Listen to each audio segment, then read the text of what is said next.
Radical Islamic terrorism has struck yet again, this time on a holy day, at the very heart of the Coptic Christian community. The first bombing happened at the St. George Church in the Nile Delta town of Tanta. The second explosion ripped through St. Mark's Cathedral in the coastal city of Alexandria. The twin attacks come in just weeks before Pope Francis is due to visit Egypt. David Lee Miller is in our Middle East Bureau in Jerusalem, live with the very latest on this horrific Palm Sunday attack that again targets Christians. David Lee? Eric, let's start now with the latest development. Just moments ago, Egypt's president said he is going to deploy the military to assist police in protecting what were termed vital facilities across the country. Meanwhile, this second attack at St. Mark's Cathedral is very significant. Only moments earlier, the leader of the Coptic Church, Pope Tawadros II, had just finished his services there. He was not hurt, but 11 worshippers were killed at that location.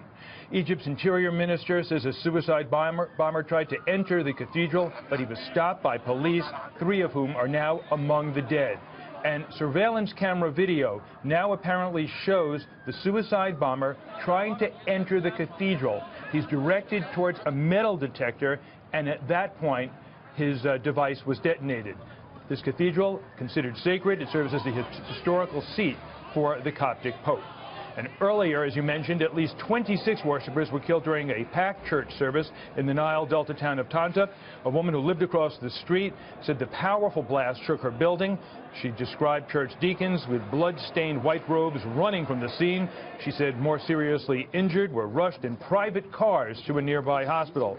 ISIS claimed responsibility for both of today's blasts. In a recent video, the terror group threatened to increase attacks targeting Egypt's minority Christian community. Recently, an ISIS splinter group claimed responsibility for attacks in Egypt's relatively remote Sinai region. In addition to striking police and the military, an ISIS affiliate there said it was behind the downing of a Russian plane that killed all 224 people on board.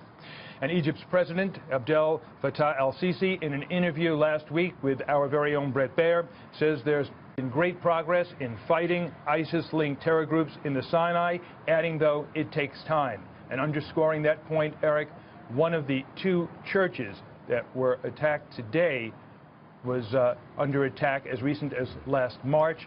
That's when authorities say they were able to detonate a bomb at the location. Eric? All right, David Lee. Egyptian officials have said that radical Islamic terrorism, as you say, their #1 foe. Thank you.